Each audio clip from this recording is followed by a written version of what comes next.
Itinuturing ni Pangulong Ferdinand R. Marcos Jr. na most important partner ng Pilipinas ang Asian Development Bank sa pagpapaunlad ng bansa. Katuwang ng Pilipinas, ang ADB, sa pagpapabuti ng kapakanan ng mga Pilipino. Si Clazel Pardilla ng PTV Manila sa Balitang Pambansa.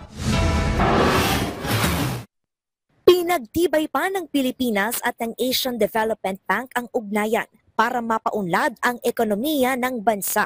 Kasunod ito ng pagkikipagpulong ni Pangulong Ferdinand R. Marcos Jr. sa bagong pinuno ng ADB na si Masato Kanda na nag-courtesy call sa Malacanang kahapon. Itinuturing ni Pangulong Marcos na isa sa pinakamahalagang partner ng Pilipinas ang ADB.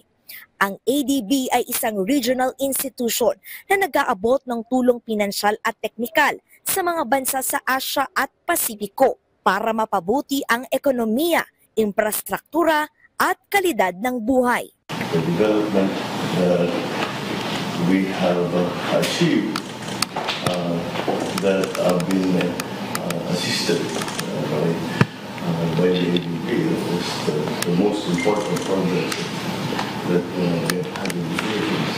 And yet, we find that in the last years, recently, that has even increased. And so, I think this is very encouraging, very promising. December 1966 nang ilunsad ang ADB sa Maynila. Mula sa 31 noon ay lumobo na sa 69 ang miyembro nito ngayon.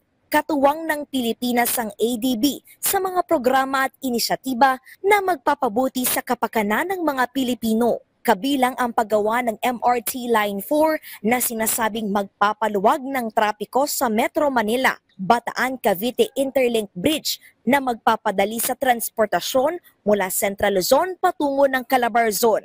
Walang Gutom Project na bahagi ng food stamp program na target bigyan ng sapat at disenteng pagkain ang pinakamahirap na Pilipino. Kasama rin ang Climate Change Mitigation and Adaptation Project na tutugon sa climate change. Inaasahang makukumpleto ni Kanda ang kanyang termino sa taong 2026, kasabay ng lalo pang pagsikla ng ugnayan ng Pilipinas at ADB sa paggawa ng mahalagang proyekto na makapagbibigay ginhawa sa mga Pilipino. Mula sa PTV Manila, Clazel Pardilla, Balitang Pambansa.